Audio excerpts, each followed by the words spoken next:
News super one, सत्याचा बुलंद आवाज।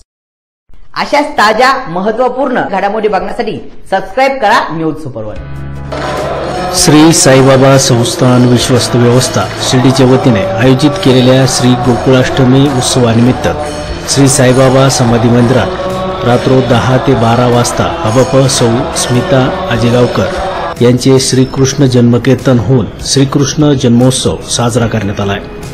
यावेळी संस्थानचे मुख्य कार्यकारी अधिकारी गोरक्ष गाडीलकर, उपमुख्य कार्यकारी अधिकारी भीमराज दराडे, मंदिर प्रमुख विष्णू थोरात, पुजारी, कर्मचारी आणि साईभक्त उपस्थित होते।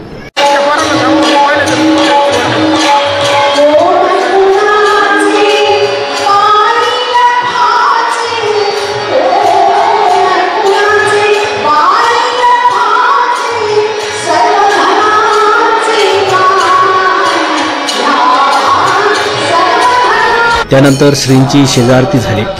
तसेच 16 ऑगस्ट रोजी सकाळी 10 ते 12 या वेळेत श्री गोकुळाष्टमी उत्सवानिमित्त श्री साईबाबा समाधी शताब्दी मंडप स्टेजवर हबप सौ स्मिता आजेगावकर यांचे काल्याचे कीर्तन झाले। कीर्तनानंतर समाधी मंदिरात श्री साईबाबांचे समकालीन भक्त तात्या पाटील कोते यांचे वंशज परिवारातील सदस्य श्री पारेश्वर बाबासाहेब कोते यांच्या हस्ते दहीहंडी फोडण्यात आली।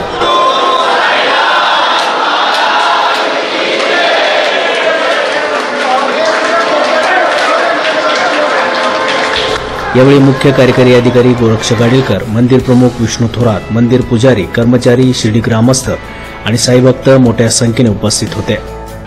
तर 16 ऑगस्ट रोजी रात्र 9 वाजता श्री गोकुळाष्टमी उत्सवानिमित्त श्रींच्या रथाची गावातून मिरवणूक निघेल आणि रथाची मिरवणूक परत आल्यानंतर शेजारती संपन्न होईल। श्री साईबाबा संस्थान विश्वस्त व्यवस्था शिर्डीच्या वतीने आयोजित केलेला श्री गोकुळाष्टमी उत्सव आनंदमय आणि भक्तिमय वातावरणात पार पडलाय।